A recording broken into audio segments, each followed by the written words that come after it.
A man was driving home. A mouse suddenly darted into the middle of the road. He jerked the steering wheel hard. The car slammed into the bridge guardrail. One of the wheels was left hanging in the air. Panic hit him instantly. A fast-moving river rushed below the bridge. He quickly tried to restart the engine. At that moment, a heavy rainstorm began. Luckily, the car started again. He slammed the gas pedal down. But the tires immediately lost traction. The car skidded out of control. Half of the vehicle was now hanging over the edge of the bridge. The rear wheels slowly lifted off the ground as well. He tried to get out of the car. But his clothes got caught in the door. The next second, both the man and the car fell into the river. The water violently flooded into his mouth. He struggled desperately to swim upward. Just as he broke the surface, the current smashed him into a rock. He immediately lost consciousness. The next day, he woke up on a beach. A golden retriever was licking his wounds. The dog's owner helped him up, but he remembered nothing at all. He had lost his identity completely. The old man decided to take him back to town. No one realized this would turn into a huge misunderstanding. As they entered the town, the man was drawn to photos in a storefront window. The old man told him that during World War II, 62 young people from the town had died. Almost every family had lost someone. Later, the president even planned to build a memorial for the town. But the community never truly recovered from the loss. And the memorial was never actually completed. After that, the old man took him to a restaurant. The man was starving and ate hungrily without stopping. He didn't notice that everyone around him was staring. Just then, a doctor arrived. The doctor also froze when he saw him. He asked the man who he was. But the man couldn't answer. After an examination, aside from a head injury, he was physically fine. The doctor concluded that he was suffering from amnesia. At that moment, an elderly man named Harry rushed in. He stared at the man for a long time.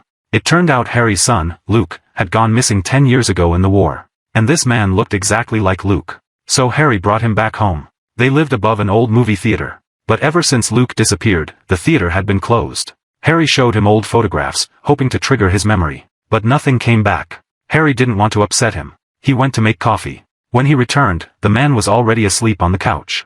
Harry gently took off his shoes and covered him with a blanket. The next morning, the man woke up to find 3 people staring at him. Harry looked at him with hope, as if his son had finally returned. He began gathering old theater staff to reopen the cinema. But when the man saw the place, it was in complete ruin. To him, it looked like nothing but an abandoned dump. But Harry saw it differently. He talked about how lively it used to be. People would buy a ticket and forget their troubles for a while. But the man wasn't interested. He didn't even know who he was, let alone care about a theater. Later, Harry took him to a military cemetery. 62 young soldiers were buried there. All of them were from the town. Harry stopped in front of Luke's grave. He pulled out Luke's military medal. Luke had once saved 8 fellow soldiers. But he later disappeared in battle. All these years, the town had never stopped remembering him. News that Luke had returned spread quickly through the town. Everyone came to see him. But the man still had no memories at all. Only Bob remained silent. He felt that something wasn't right. He believed this man was not Luke. Soon, the mayor announced a welcome celebration for him. Until a woman suddenly arrived. The crowd went silent. She was Luke's fiancée, Adele. Adele stared at him intensely. Then she took him to their secret place. For the first time, he saw a memorial statue. It was engraved with 62 names. Luke's name was among them. Adele began telling him about their past. They had grown up together. They were supposed to get married after the war. But the man still felt nothing. The next day, Adele took him to other places. She noticed he remembered films very clearly, but he couldn't recall anything about his own life. Still, Adele chose to stay with him. Under the sunset, they grew closer. Feelings slowly developed between them. Adele took him to a high overlook. He looked at her and began feeling something unfamiliar. He finally asked about their past. Adele told him they had planned a future together after the war. That night, the man returned to the cinema. He accidentally opened a door and found an old black man living there. Everyone called him Black Joe. He had fought in World War I when he was young. He had once worked at the theater. He said he always wanted a new pocket watch. So the movies wouldn't start late anymore. The man promised to get him one. Soon after, the town held a welcome party for him. He walked in with Adele, and the crowd cheered. The mayor was deeply emotional. He said the town had lost many children in the war. Seeing Luke return felt like a miracle. The man was deeply moved. He started to believe he might truly be Luke. But then, his former music teacher asked him to play piano on stage. He panicked immediately. He had no idea how to play. But Adele looked at him with hope. So he sat down anyway. At first, he pressed random notes. But suddenly, a smooth jazz melody flowed out. Everyone was stunned. The room erupted with excitement. People danced as the music filled the hall. After the party, he walked home with Adele. They grew closer emotionally. But Bob suddenly appeared. He confronted the man directly, demanding the truth. He warned that the war had already hurt everyone enough. If this was a lie, it needed to stop. The man said nothing. Back at the cinema, Black Joe was watching a film. The man stood silently behind him, watching a scene of lovers saying goodbye. He suddenly understood why Adele had waited 10 years. And why the town had placed its hope in him. For the first time, he called Harry, Dad. Harry broke down in tears. The next day, the man decided to help reopen the cinema. But once they started rebuilding, he realized how difficult it was. The building was falling apart, so he applied for funding. Soon, the mayor and townspeople all came to help. Some donated money, others worked on construction. The whole town came alive again. Despite many problems, the theater slowly came back to life. At the same time, the long-neglected memorial was finally brought out. During their free time, people gathered to play music and dance.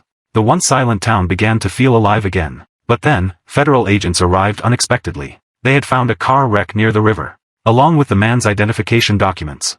At that moment, he was enjoying the theater's completion. He stood with Adele at the entrance, holding her close. He no longer wanted to think about the past. Later, the town held a memorial service for the fallen soldiers. The wounds of war slowly began to heal. The cinema officially reopened. Everyone dressed in their best clothes. Black Joe received a brand new pocket watch. It looked exactly like his old one. The theater was packed with people waiting in line. Even Bob, who once doubted him, showed up. While watching the movie, the man suddenly began repeating lines from the film. And in that instant, his memories returned. He realized he was not Luke. His real name was Peter. He was a Hollywood screenwriter who had recently become successful. But after being caught in a political scandal, his company fired him. His girlfriend left him as well. Drunk and desperate, he drove away and ended up in the river accident. Meanwhile, Harry's health was rapidly declining. The doctor told him he didn't have much time left. Peter went to his bedside, wanting to tell the truth. But in the end, he couldn't. Harry died believing his son had finally returned. Peter held a funeral for him. Afterward, he finally confessed to Adele. He told her he had regained his memory and was not Luke. But Adele said she already knew. She just hoped it was real. Soon after, federal agents officially arrived in town. They announced that Peter was not a hero, but a suspect in an espionage case. The entire town fell silent. The once lively cinema became empty again. A lawyer later visited Peter and offered him a deal. If he testified against others at the hearing, he would be free. Even though he didn't know those people. The lawyer told him that was just how the world worked. In the end, Peter was about to agree. But before leaving, Black Joe found him. He said he already knew Peter wasn't Luke. But the town needed hope at the time. So he became Luke. Peter then handed over the cinema keys to Black Joe and prepared to leave. Before he left, Adele sent him a package. Inside was a letter Luke had written long ago. In the letter, Luke told Adele that if he never returned, she shouldn't live forever in grief. After reading it, Peter fell silent. He still went to the hearing. Everyone expected him to follow the prepared statement. But instead, he put the script down. And began speaking out against the committee. He said the truly deserving heroes were those who sacrificed for their country. Not those who abused power. The room fell completely silent. In the end, Peter gained public support and was found not guilty. After everything, he gave up Hollywood. And returned to the small town. The train station was packed with people waiting for him. Adele walked toward him with a smile. The town finally accepted him completely. Because what they cared about was never the name Luke. It was the kindness and courage he carried. And Peter finally understood. What truly matters is not fame or status. But having someone who needs you, and someone who waits for you.